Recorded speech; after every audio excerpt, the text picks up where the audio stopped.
आप देख रहे हैं MH26 न्यूज त्रिनेत्र। नमस्कार, आपण पाहत आहात MH26 न्यूज त्रिनेत्र चॅनल।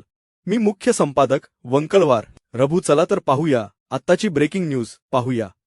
आळशी महावितरणमुळे शेतकऱ्याचे आयुष्य संपले। देगलूर तालुक्यातील सुंडगी गावातील धक्कादायक घटना घडली असून देगलूर तालुक्यामध्ये महावितरणच्या आळशी वृत्तीमुळे एका तरुण शेतकरी यांचे मृत्यू झालेले आहे। सुंडगी पुनर्वसन गावाच्या शेतामध्ये शेतकाम करण्यासाठी जाताना महावितरणाचे मुख्य लॉईनचे तार जमिनीपासून अवघ्या 4 फूट वरती आहे, त्यामुळे मरिबा मारुती सुंभाळे यांचे तारेला स्पर्श होऊन जागीच मृत्यू झाले आहे। मृत्यू पावलेल्या मरिबा मारुती सुंभाळे यांच्या मागे त्यांचे पत्नी व 2 मुले आहेत।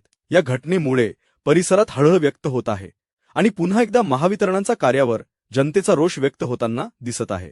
असे अजून किती जणांचे जीवन या महावितरणाचा चुकीचा आणि आळशी वृत्तीच्या कारभारामुळे संपुष्टात येणार आहे। वेळीच याकडे लक्ष देऊन खाली आलेले वायर व वाकलेले पोल दुरुस्ती करण्याचे काम महावितरण कधी करणार? देगलूरता अनेक गावाच्या शेतामध्ये आणि गावामध्ये पण खूप मोठ्या प्रमाणात धोकादायी अवस्थेत पोल व वायर आढळून येतात, पण जाणून बुजून महावितरणाचे अधिकारी याकडे दुर्लक्ष करतात, त्यामुळे असे धोका निर्माण होऊन प्राण गमवावे लागत आहे।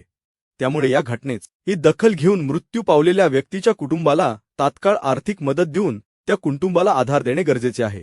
देगलूर तालुक्यात अशी घटना पुन्हा होऊ नये याची दक्षता महावितरणने घेईल का? शासन याची पूर्ण चौकशी लावून दोषी अधिकारी यांच्यावर मनुष्यवंधाचा गुन्हा नोंद करेल का? मृत्यू पावलेल्या तरुण शेतकरी यांना न्याय मिळेल का? अजून किती जणांचे प्राण या बोगस व आळशी महावितरण अधिकारी घेणार? यावर शासन लवकरात लवकर योग्य ते निर्णय घेऊन मृत्यू व्यक्तीच्या कुटुंबाला न्याय द्यावे अशी मागणी जनतेतून होताना दिसत आहे।